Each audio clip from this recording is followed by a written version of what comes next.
Hey everybody, this is the first time that I have ever tried to do a live video feed on YouTube. So I don't doubt one bit that I'm going to get this wrong, probably very wrong. So forgive me as I step through this. I'm going to give a few minutes. My understanding is it takes a minute for people to get notified that a live stream is going on and to know whether or not this is really working. It will help if a few people are actually a part of the show. So I'm going to wait just a few minutes while people find out that this is even going on, and maybe we'll get a viewer or two to help me figure out whether or not you're even seeing or hearing this. So let's just wait a minute and see if we get some people come in and join us. Probably the first thing I need to figure out is how I'm supposed to interact with you. There's supposed to be a way where I can see what your comments are, but I have no idea how to do that. Let me see. Good gracious, it jumped up and said there's 9 people watching already. Surely you have something better to do than to look at me, but thank you for choosing to look at me. Let's see. How on earth do I see what your comments are? Somebody out there watching this knows how I can see your comments, but since I can't see your comments, you have no way of telling me what the answer is. This is just not off to a good start. Let's see. Oh, here we are. Chat. There it is. I am seeing and hearing you. Thank you very much, Michael. Got a hello from Houston. All right. Thank you very much. I feel a whole lot better just knowing that the audio is working and the video is going as well. So, let me tell you guys, let me tell all of you why I'm even here. So, the good folks over at, I'm going to bring it up here because I'm going to say something wrong if I don't look at it. That's just the way that I tend to be. Let me see here. I've got to pull up the list here. Oh, mercy. Okay. The good folks over at the Big Family Homestead. That kind of trips me up because if you've watched the front end of our videos, you've seen where I mention Big Family Small Farm.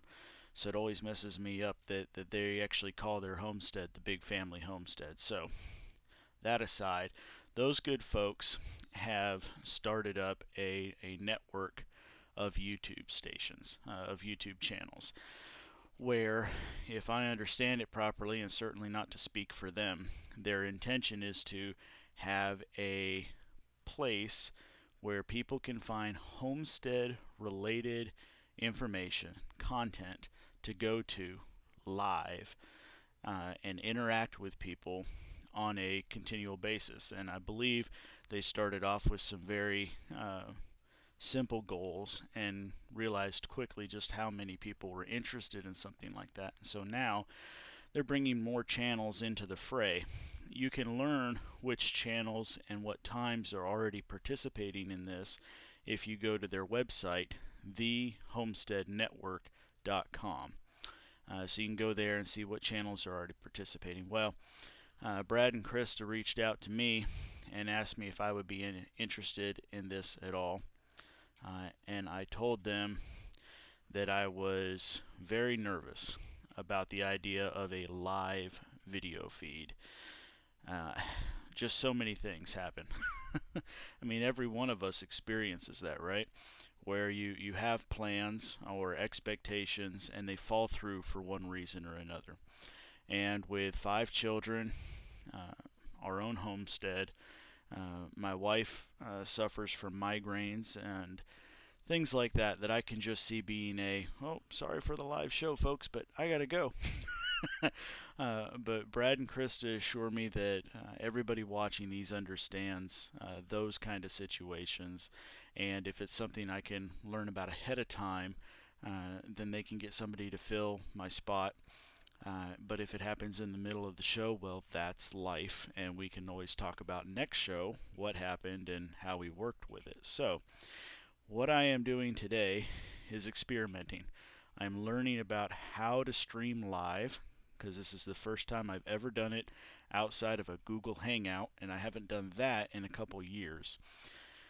So, how to do it, how it works, how I see your comments here, and interact with you.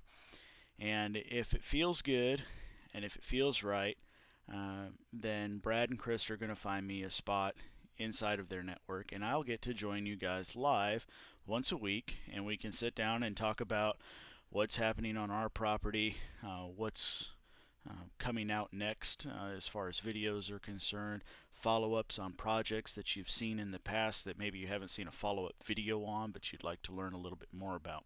So, in the interest of if this becomes a thing, I was thinking about, some kind of little catchphrase on what this would be, and I thought that since the chances are, the way things are looking right this minute, is that I would fill this hour.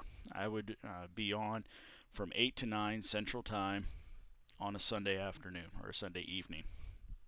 So, that's another reason for trying this right now, to see whether or not I can actually fit it into my normal routine and it not be something that interferes with anything. So, let me take a moment and thank all of you as I lean forward so I can actually read what's on the screen here. Got people here from California. I'm sorry to hear that. Hopefully you'll be able to immigrate to the United States soon. But I hope all's well in your country out there. I joke about that because my wife is from California, so it's just a fun little thing. Missouri, Jacksonville, Florida. So we've got you from coast to coast. So thank you all so much for joining us tonight. If you have a question, please put it down in the comments, add it to the chat, and if you would, it would really help me if you type it in all caps. That way, if you're talking to each other, feel free to do that. But if you have something that you'd specifically like me to address, then type it in all caps, and that'll help me find it and be able to get to your question. So, Brad and Krista, bless their hearts, they asked me about this a couple weeks ago. It may have even been 3 weeks ago that they first sent me a message and asked if I'd give them a phone call and talk to them about something.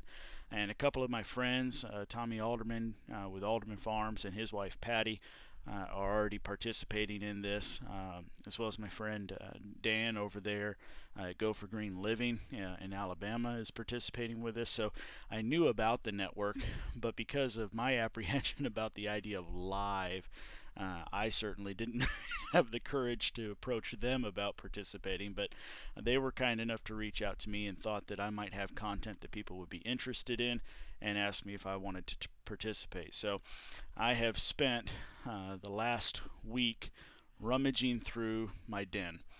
So welcome inside my house, probably one of only 6 videos out of 400 where we are actually inside of my home.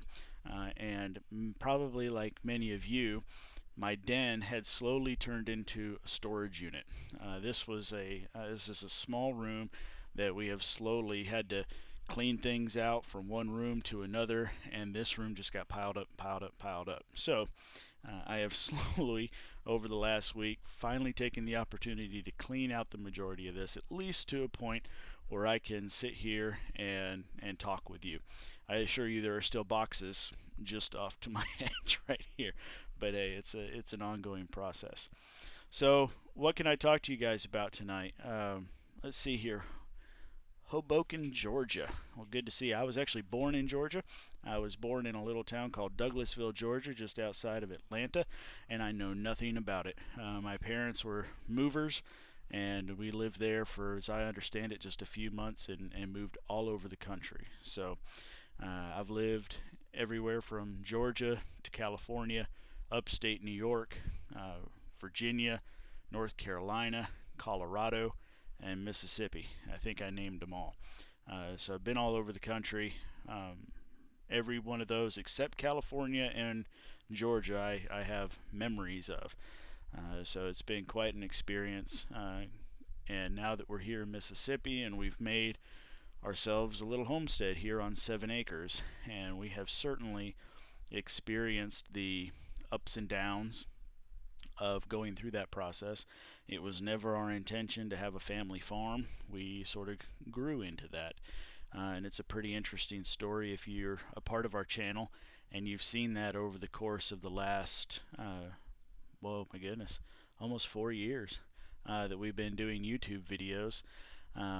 Then you've been a part of that experience with us, and you've seen how we've gone from having one animal to no longer having that animal and having a different one, to having one type of garden and that not working well for us and trying a different type of garden.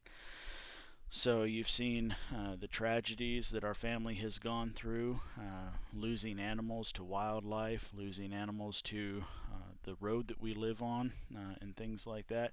But if you've been a part of our channel, then you've been a part of the successes as well. And it's been really enjoyable over the last several years to be able to sit back and share with you guys some of the things that we have been able to accomplish and the things that we have felt accomplishment from, and really enjoy bringing you in and bringing you in as a part of that. It's really fun to see the comments in the videos and hear how people are affected by what we do. I honestly, okay, if you're part of the channel, then you know that I have gone through the permaculture certification course, and you know I've gone through the Master Gardener certification course here in Mississippi. And despite holding those certifications, I consider myself a horrible gardener. I think I'm terrible at it. I really do. In my mind, every time I put a seed in the ground, I picture pristine and I picture bounty, and I always seem to get just a little bit more than success at the best. So I'm trying, and to hear people come back and tell me, no, you're doing a great job, and I'm like, man, I appreciate it. It's uplifting, the amount of support that the community has provided. So we got a question here. Joey's asking if I'm going to do any videos on fall and winter gardening. Joey, it's interesting that you ask. I was just thinking that today. I was out in the garden shooting a video, and let me see if I lean the right way. There's a sneak peek of it right there. Shooting a video, and was thinking to myself, I need to go ahead and get some turnips in, and get the soil prepared for that.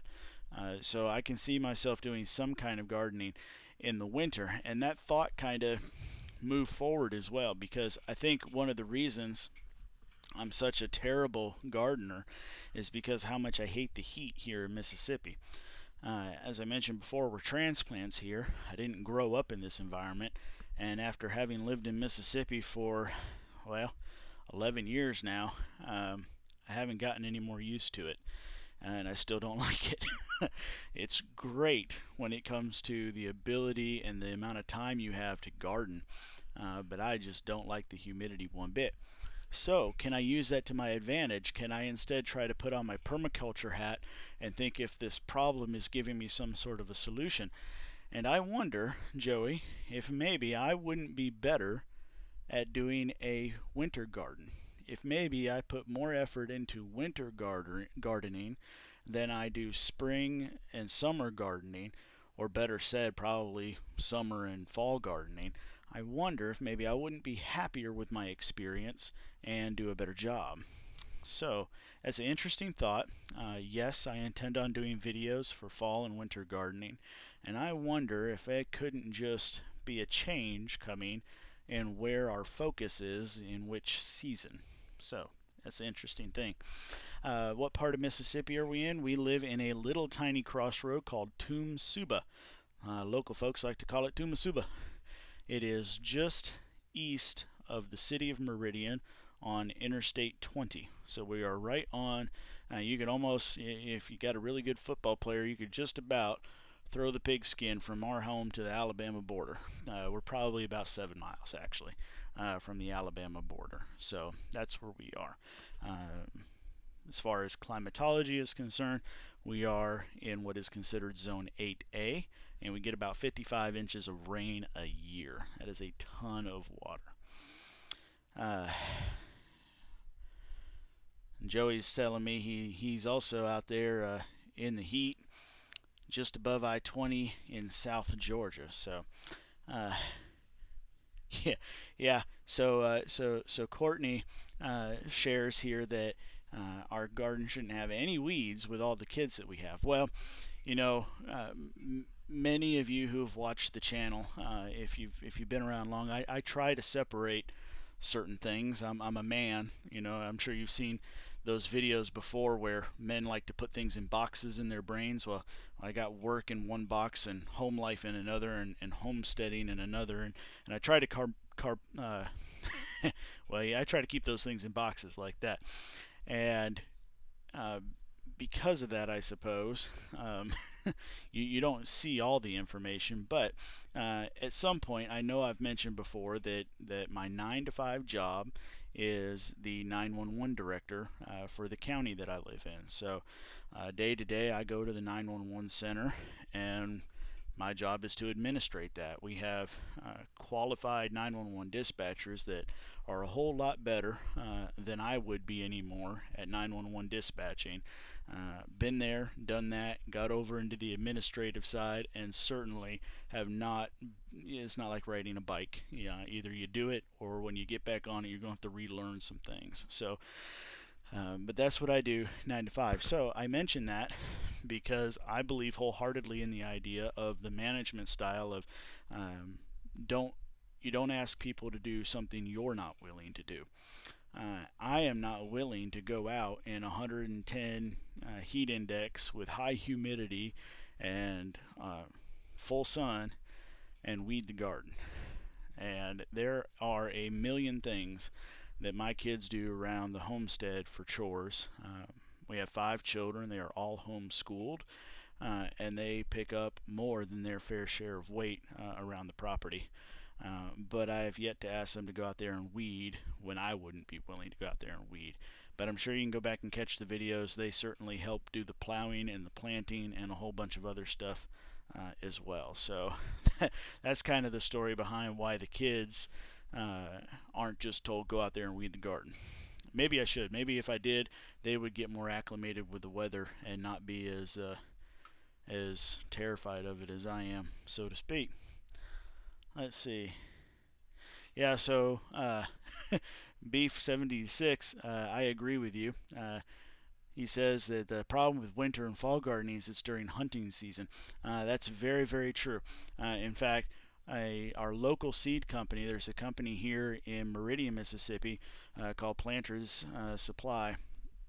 And the co-owner of that, or the son of the owner, I'm not sure what the legalities are of that, but his name's Griffin, and he posted on Facebook just the other day that they have done their own mixture for deer plots, and I said, hey, I'm gonna come get mine on Monday, tomorrow, and that is something else to think about because I was just out there 2 weeks ago and mowed that field down, and I also have to think about how I'm going to get water back there. Last year I planted a bunch of clover and it didn't grow very well. And I think it was because of the sporadic water. So if you've got any good ideas on how to get water, I could drag hose all the way back there, but we're talking about 1,000 foot or so from the nearest spigot to the deer field. So I don't even know how much pressure I would have by the time I got there. Um, but I don't know. I've got a tractor that can hold barrels of water, but I don't have a barrel. I know I've seen Tommy Alderman at Alderman Farms has a barrel with a spigot on it that he's used in his garden before. But either way, point just simply being, I do plan on planting a deer field. I do intend to look down the sites, but that doesn't take up all day. I don't know. I'm not a big hunter. If I go out there, I've got trail cams. I know when the deer are normally out there. I go out there for a couple hours in the morning. I might go out there for a couple hours just before dusk, but I'm not going to spend all day out there, and sitting around watching for a deer isn't something that takes a lot out of you. And if the weather's right, you come down out of the deer stand, you come several acres away from where you were, get a little gardening done, go back out later in the day. It shouldn't affect things too much. And if the deer come to the garden, well, that's a whole lot closer to the front door, and it'd be just a whole lot easier to put some meat in the freezer. Let's see here. Forgive me while I scroll through a few comments. I don't currently have any moderators for my channel, so that will be something I need to work on as well if this is going to become a thing, is getting some help on moderating this, so I don't have to pause in the middle of talking just to see where your questions are. Got a question here from Beef again asking, does your Back to Eden garden have problems with ants and termites? No. I get a regular amount of ants trying to get into my garden, but they don't. They're not there because of the wood chips. I catch a little bit of flack on some of my Back to Eden videos. People like to say I didn't do it right. People like to say a bunch of different things. It's the internet. But here's my feeling about Back to Eden garden. It's a great way to compost wood chips. And composted wood chips make good soil, and things grow well in soil that is amended like that, including every single grass and weed in creation.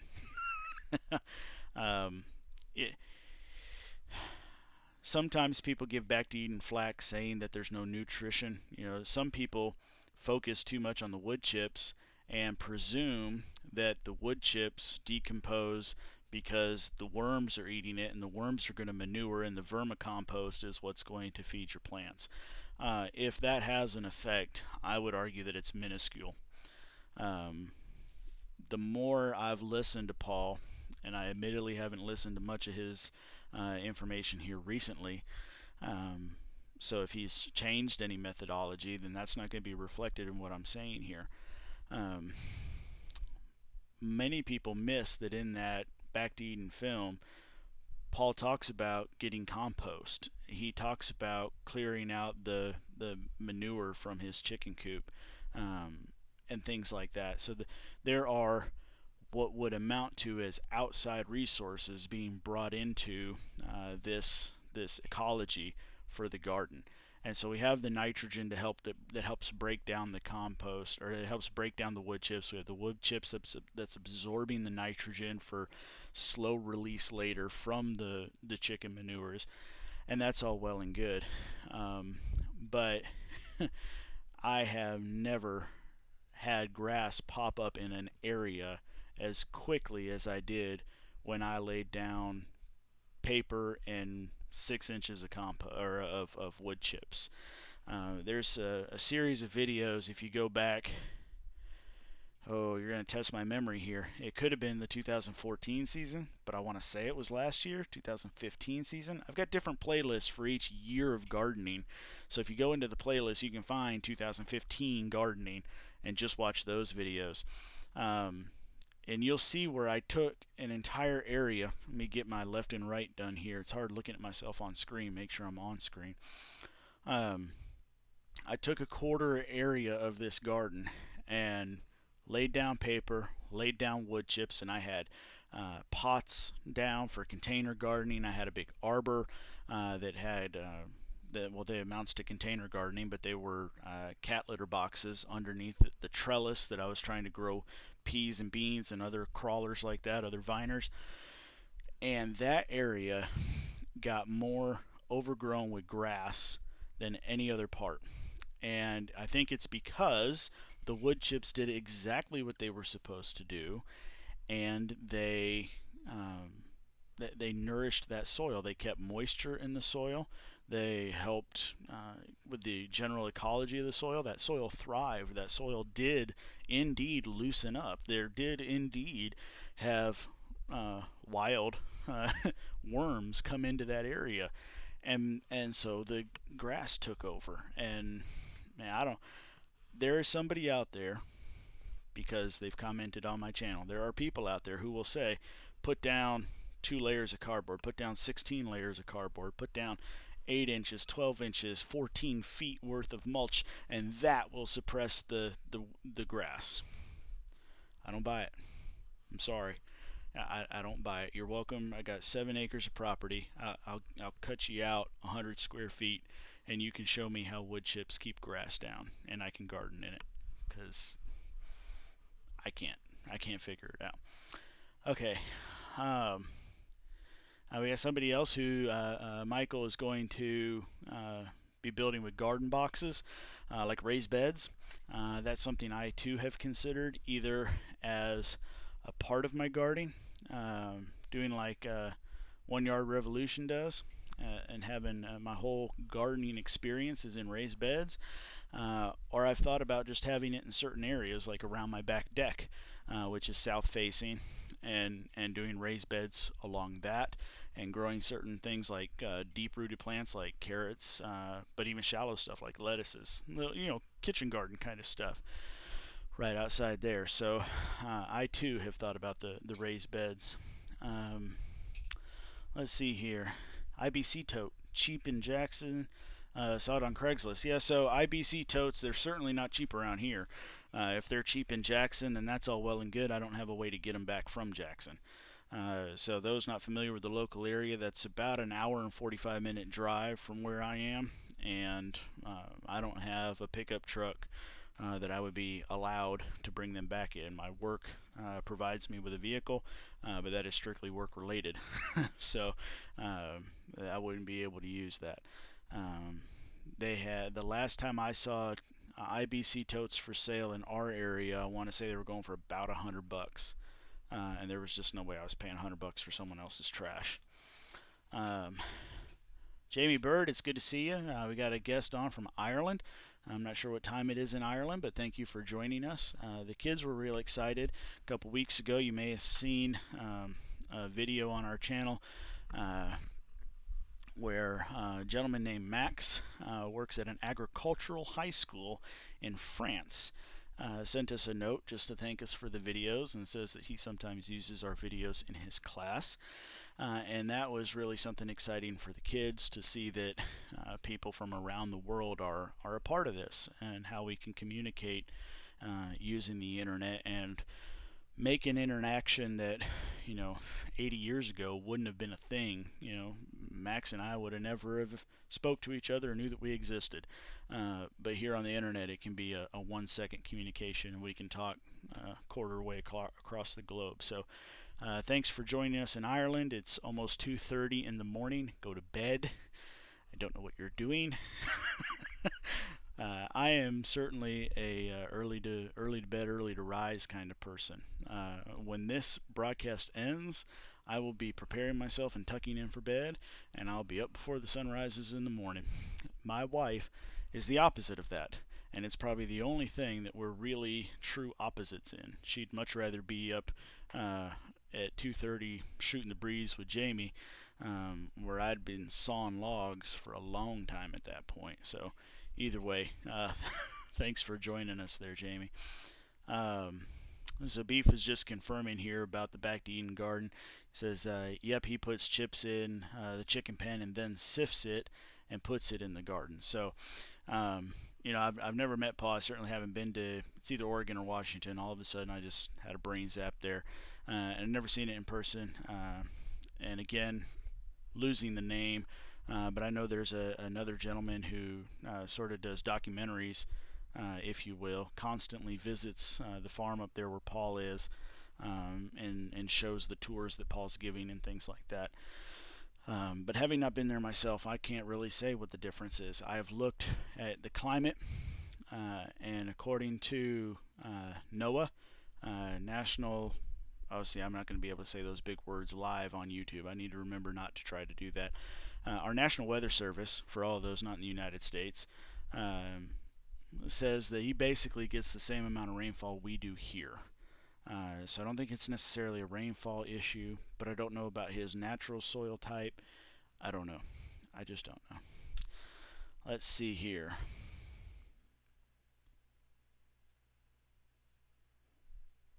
Yeah, that's the one. L2 Survive. That's the YouTube channel. I'm curious. I want somebody who's been an active commenter. This is going to really help me since this is the first time even trying this. Someone who's been an active commenter. Beef, Jamie. Let's let's see who else. Joey, and there's several of you, so apologize. I can't read everybody's name at one time. Um, in just a second, I'm going to say now, and on my mark, what I want you to do is type the word in all caps now, and when I say that, I want you to hit enter, so I can understand what the delay is between me asking for a comment and your comment actually showing up. So here we go. Get ready. 3, 2, 1, now. All right. So we'll see what kind of a delay we're looking at here for me to be able to see your comments. So, do you all have any questions about what you've been seeing here on the farm lately? We've had a couple fun things sort of come to fruition. That Man, I love you guys. You're participating, and I've got all these nows flashing up on my screen.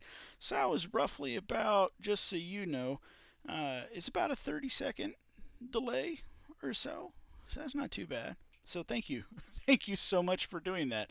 That helps me. It helps me tremendously understand how long to wait until I look for answers. Do you have any questions about anything that's been going on here at the farm? We've had a few things sort of come to fruition. We've got the side garden that you saw the kids help me plant. We pulled a ton of squash out of that over the last couple weeks. The front garden has certainly gotten very overgrown. You'll see that in a video that will come out next Friday. Okay, so that's another thing about filming live.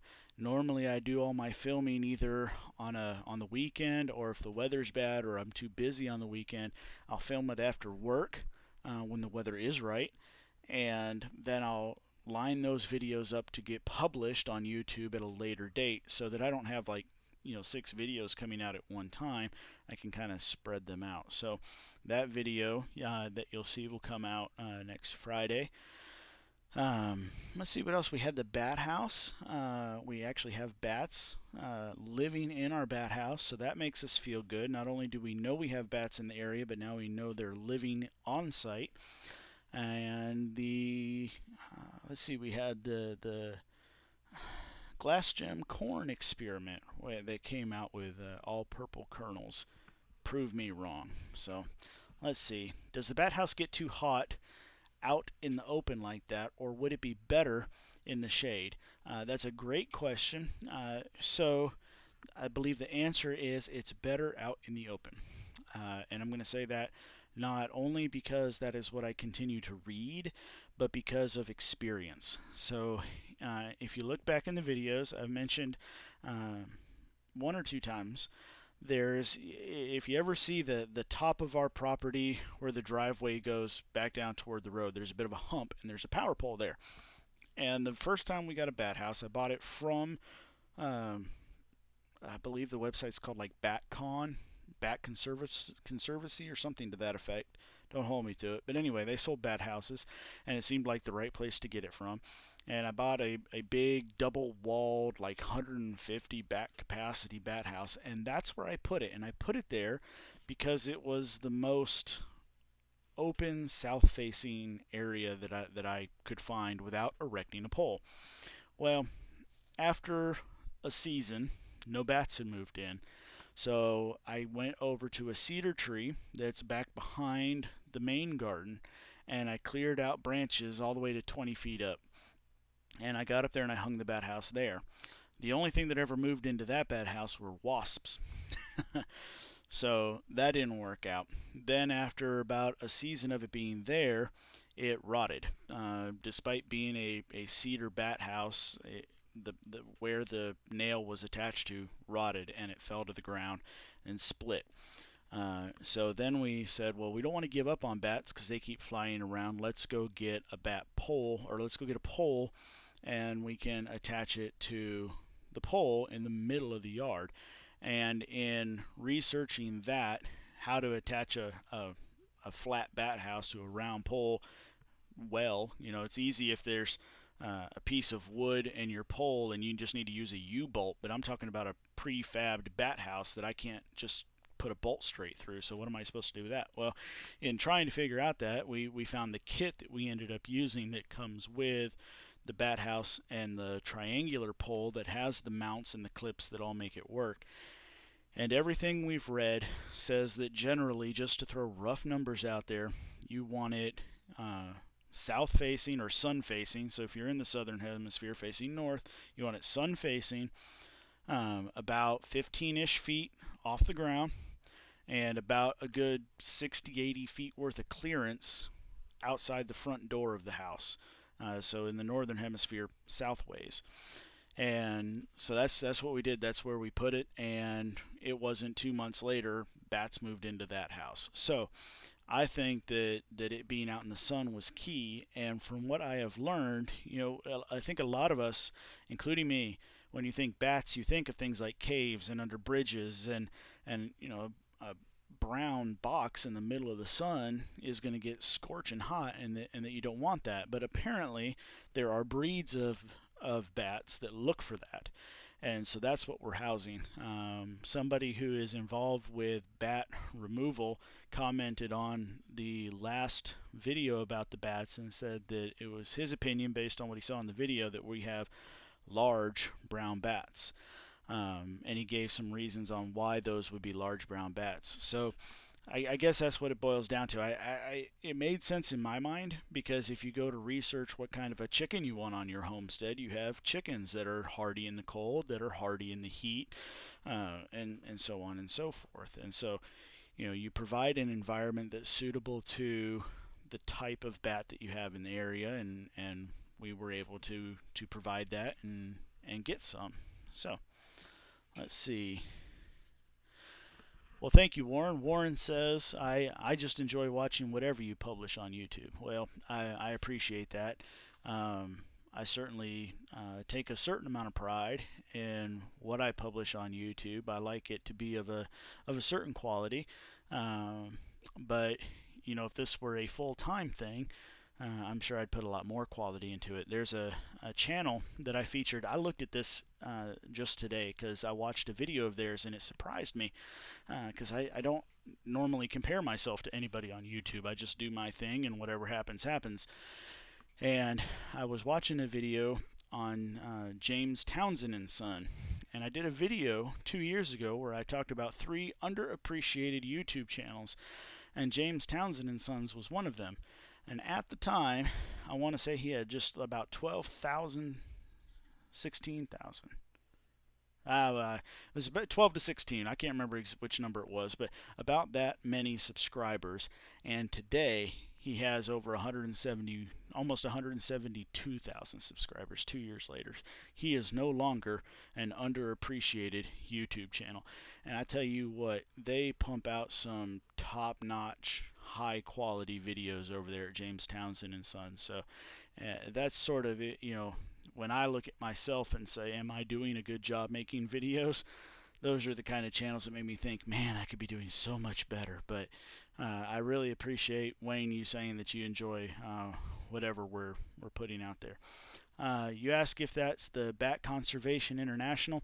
It may well be. If you'll give me just 2 seconds, I will try searching for it. See if I can do this at the same time. See if I can multitask. Yeah, okay, so it's batcon.org. It's Bat Conservation International. So yeah, you've got that right. I believe that was Wayne that was asking that question. Warren, excuse me, Warren.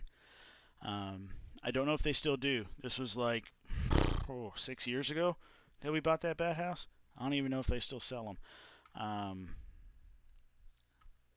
So anyway, let's see. The other nice thing that we got, well, I can answer that question, AG. So I'm going to stand up for a second and reach on my bookshelf behind me here. So you heard me mention in the video where I installed the kit that it has this book in it. Let me see if I can get my hand out of the way. So go to your library. If you don't want to invest in anything, or maybe you can even Google search something as simple as Houston bats. But in this book, specifically, what I can actually speak to is in the back here, they list it out by states. So you've got 90% of this book is all these different kinds of bats. I mean, every page is a different kind of bat, and you don't want to flip through that and try to, I mean, heck, they're all brown with wings. I mean, how are you supposed to know which stinking bat lives in your area, right? But if you flip back here, it separates it by state. And so I can go here to Mississippi. I'll give you some examples. I'll tell you what it says for Texas.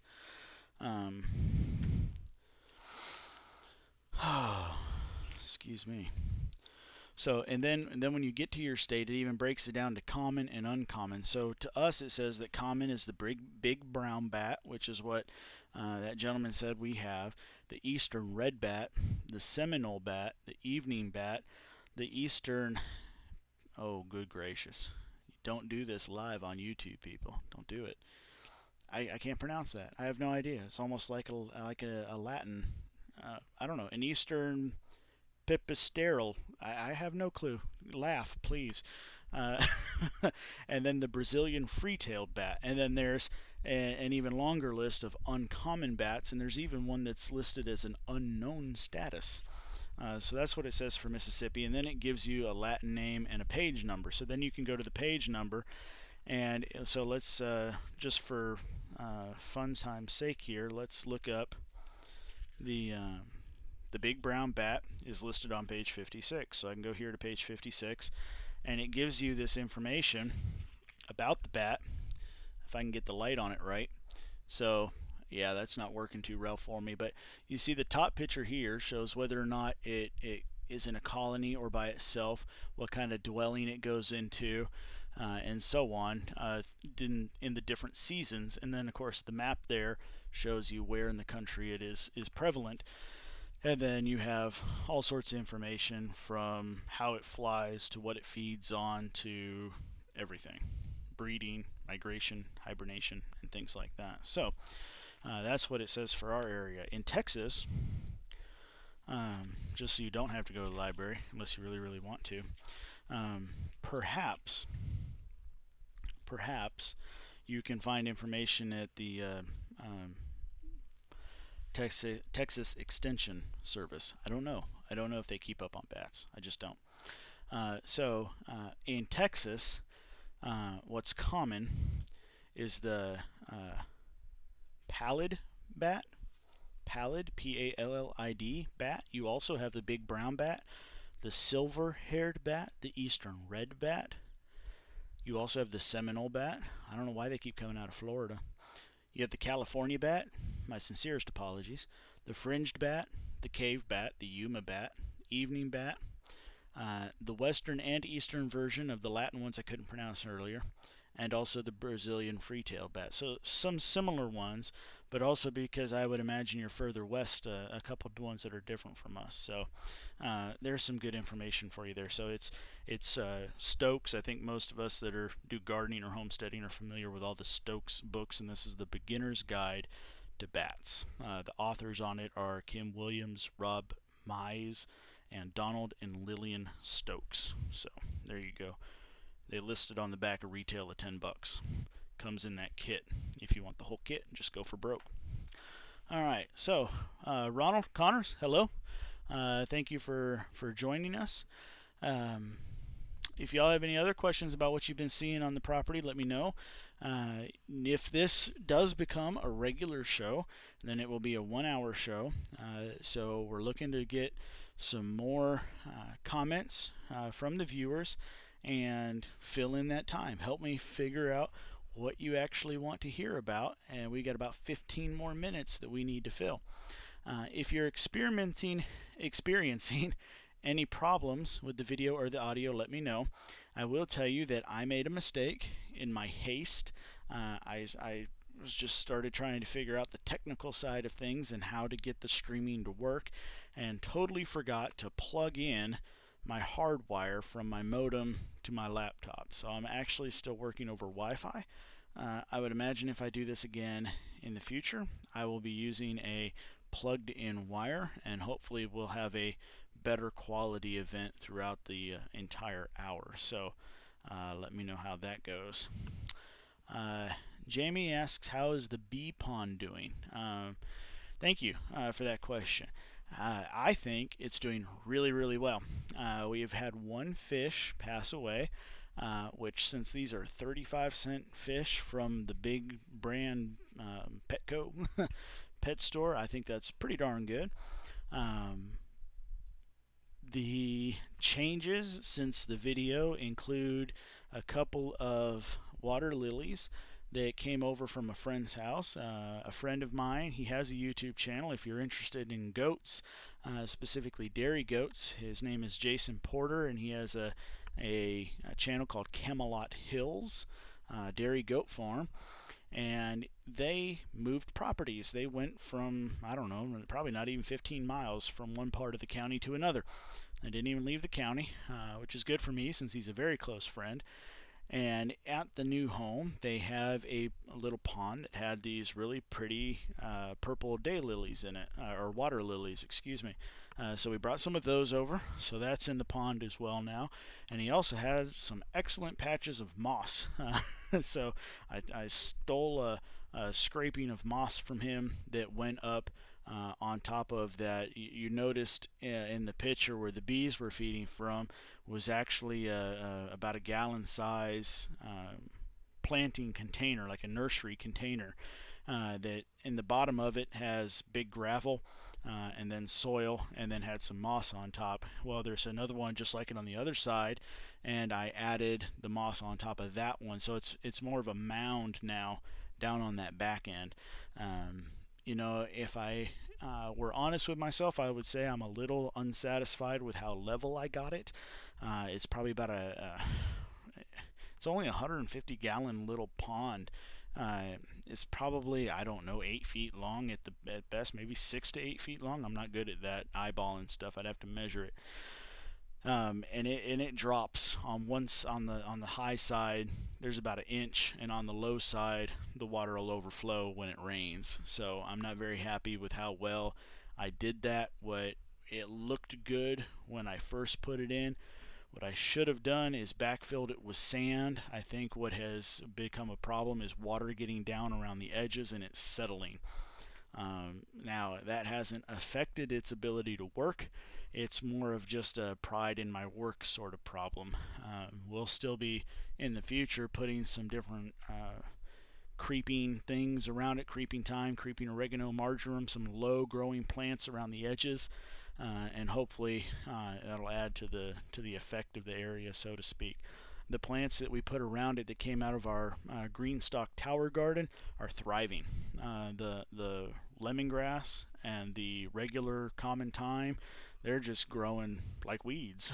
They're doing a really great job, and I think that had a lot to do with that deep pocket that Greenstock Tower Garden provided. So they got some good deep roots, and we were able to transplant them down there, and they almost experienced no transplant shock. It was really surprising to me. I think I saw about 2 days where they looked a little bit weakened, and they bounced right back, and there wasn't any problem after that. So that's kind of how that's going.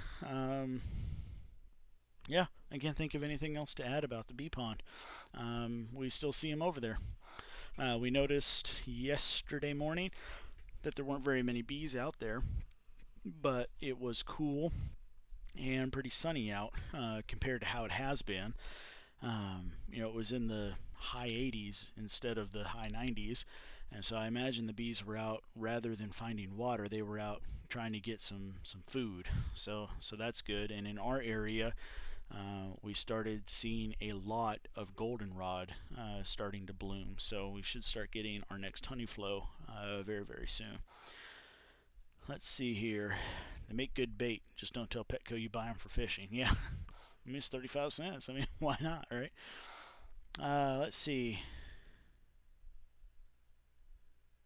Did my sign about the county not spraying work? Well, it has so far.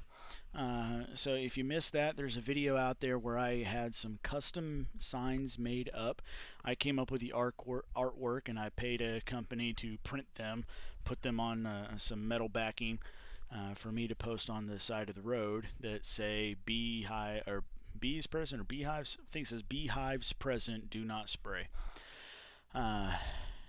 And posted them about 3 feet in from the corner pin of my property at the road frontage on either side, at about a 45-degree angle, so you could see them real nice and clear driving by.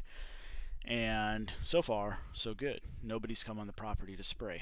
That said, it's my understanding that the power company doesn't come by and spray every single year. They come by in about a 3-year rotation. So while it was good to get those signs up now and get people familiar with them, I think it's probably too early for me to say yes, they worked and that's been a perfect solution. I think they will work, provided the person that I spoke to at the power company before stays employed there, because that was an agreement him and I made, and I've got no reason for him to doubt his agreement with me. So we'll just see how things keep going. Let's see. No problem, AG. I hope that was helpful. Okay. I think I'm caught up on questions. If you had a question and I missed it, do me a favor, use all caps, and I will try to do a better job at recognizing your questions and responding to them. It is a little difficult. I don't have any moderators right now, so this is a one-man show. My wife's making sure kids don't come knock on the door. And I'm trying to keep up with any questions that you might have about what's going on the property. Yeah, that's exactly it, Beef. Beef says if I keep it cut good, they probably won't spray it. That's what I was basically told before was we have sweet gum trees. Anybody who has sweet gum trees knows how quickly they grow. They're generally considered a trash wood. Nobody wants them for anything. As homesteaders, some people recognize them as a tree that's at least good for growing certain kinds of mushrooms on. But generally, people just don't want them. So the only way for utilities to get on my property is up my driveway, or adjacent to my driveway. So to the north side of my driveway is a clearing that actually goes over a bit of a depression that gets kind of swampy. And that's what they said. They said if you keep that cleared out, roughly 15 feet on each side, which would be, most of that would be my driveway, and then about 5-10 feet toward the woods, that they wouldn't have any problems, and they would keep off my property, and he would tell people to be on the lookout for those signs. So that's what we're doing, and so far hasn't been a problem. So let's see. Yeah, Ronald asked, and AG answered. Thank you for doing that. That helps out a lot. Asked how many acres the farm is. So according to the deed, we are plus or minus 6.69 acres. Take it or leave it. If you go on Google Maps and you try to trace the boundaries on Google Maps will tell you it's 7 acres. And the land undulates quite a bit. There's high spots and low spots. When I talk to people, I tell them I've got 7 acres of land. It's certainly a lot easier than trying to spell out the decimals. Do we still have rabbits? Not in cages. We were down to 2 rabbits. I think the last time you saw rabbits in a video, there were 2 left. And I said that we were trying to sell them, made a joke about we'd make you a great deal, come on down. And it wasn't very long after that one of them passed away. We don't know why. We went out there one day and it was in the middle of the cage. It wasn't stuck or anything like that, but one of its legs looked like something had got to it. So we don't know if its leg got stuck and then something got to it and it got loose out of, got unstuck and found its way back in the middle of the cage and passed away. We don't know. But the leg looked like something got to it. It was down to the bone. I'm trying not to gross anybody out, but it was down to the bone. About half the leg up from the foot. So halfway up the shin, so to speak, down was to the bone. That rabbit passed away. And then in trying to sell the second rabbit, it got loose. So we had somebody on the farm that was buying a piglet from us. And my wife went to get the rabbit that was left, and show it off and see if she was interested in buying a rabbit as well. She went back to go to the cage, and the rabbit did the classic rabbit scratch the poo out of you, and the rabbit went to the ground and hightailed it to the woods. Since then, we have seen that rabbit on average of once every week and a half, and that's that. So we don't know what's going on with that rabbit. It may have fallen victim to a predator. It may be out there enjoying its life. It may be succumbed to disease. We just don't know. So there's the rest of the story on whether or not we still have rabbits. We liked having rabbits. As far as small animals were concerned, we found them very easy to dress out. It's very simple to dispatch of them, a couple small cuts, pull the jacket down, and you've got a rabbit that can be used in any chicken recipe. We are big believers in low and slow, nice tender meat. Used it in a whole bunch of different things. So rabbits, small animals, certainly something that we would encourage other folks to get into. But we would certainly, there's a dozen different ways people house rabbits. We personally would probably try to find a better way to do it than how we had. We've tried hanging them. We tried having the cages on top of what would amount to like wood scaffolding. And of course, the wood was a temporary measure. We knew that wasn't a good idea. We knew that that the manure would cake up where it was sitting, where the cage was sitting on the wood. We knew that the wood would rot on the soil. It was very much a temporary thing to do, but we didn't like them being on that either. So, we've seen systems that people have designed where it's like a metal rack, and the rabbits are like in little condo apartments right on top of and right next to each other. And we certainly like the looks of those, and there seemed to be some logic involved with it, but the cost of buying it commercially was a little outrageous. But maybe there's a smart way to DIY homestead that. So it might be something we look into in the future. Let's see. Yeah, rabbit. I think that's what Jennifer said. She said she was going from our backyard to the front yard, and that rabbit was as calm as get out. And she rounded the corner to the carport where the cage was, and it was as if that rabbit saw the cage and freaked out and said, "Oh heck no, I ain't going," and ran for Dodge. So yeah, I think that's probably exactly what happened right there. The rabbits do taste good, beef. They do. There's no two ways around it. And I stand by. I think they are a whole lot easier to process than ducks or chickens. It's just they are. I don't know any other way to say it. They're just easier to process. Hello from Idaho. My homesteading project. Thank you for joining us. We've got about 4 minutes left in the show. If you've got any questions or comments that you've seen, this is a little experiment we're doing to see whether or not live is something Jared can pull off. And if we can, then maybe we'll be accepted in to be part of the Homestead Network, which you can learn more about if you go to thehomesteadnetwork.com. So, there you are. All right, folks, last closing minutes. If you've got any last questions, please throw them out there. Happy to try to answer any questions I can, either in general or as follow-up to a question or to a video that you've seen before, or something that you'd specifically like to see a video on in the future. There is supposed to be a way for me to be able to change the video, so you don't have to just look at me all the time, but I can share with you pictures of things around the farm, new updates, little short clippets, but that is going to have to wait for another time, because I'm lucky that we even got to this point of broadcasting live. Hopefully, if this becomes a thing, I'll find me a much more comfortable chair. I am sitting on one of those wooden chairs that if you flip the back over, it becomes a stool. I'm sure you've seen those before.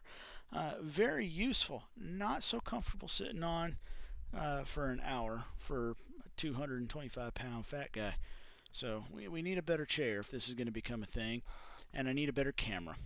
My camera, I'm wearing the headset because the microphone on the camera doesn't work, and my laptop is convinced it doesn't have a camera integrated into it. So I had to break out the headset just for the microphone. The camera wants to constantly try to autofocus, and when I tell it not to do that, I can't seem to get it into the right focus, and it wants to auto white balance, and I'm not interested in trying to change those settings every single time I do this. So if this becomes a thing, we're looking at an investment of a more comfortable chair and a better camera that has a microphone that works and doesn't have to make me fiddle with it all the time. So let me see if you had any extra questions here.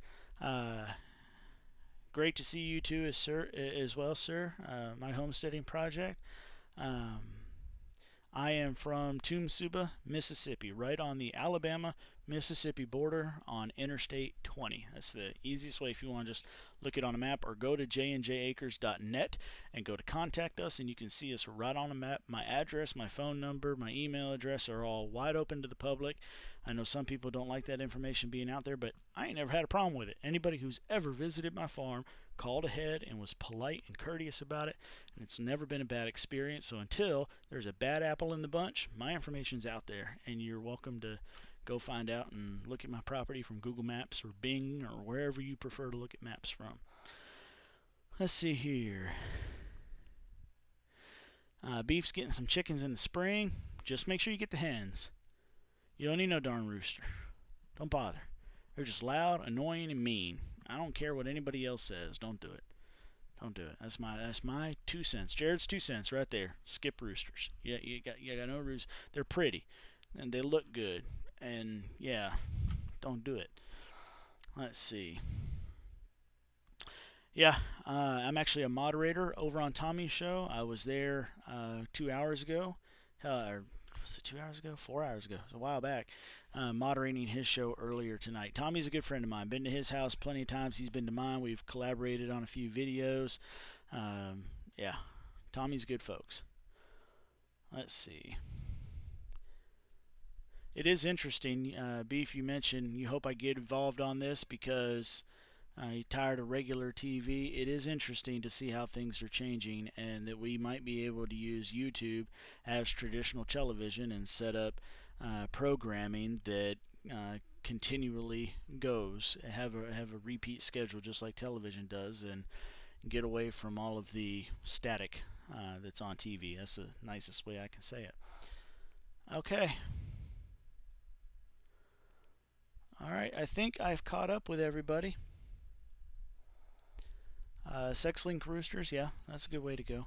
I think Tommy grows those, or did at one point. I'm not sure if he's still doing them. So, all right, folks, time is up, and if I've got to learn anything about doing this live show, it's shutting up when my time's over, because they're doing these shows 1 hour at a time, and you've got to be done and let everybody go over to the next channel when your time is up. So, if this becomes a thing, I would be telling you to head over to Homestead. How do you pronounce it? Is that supposed to be Homestead Economics? Onomics? Oh my goodness. Oh, I set myself up for failure. I don't even know how to pronounce this poor person's channel. Oh, I'm so sorry. I just totally ruined myself.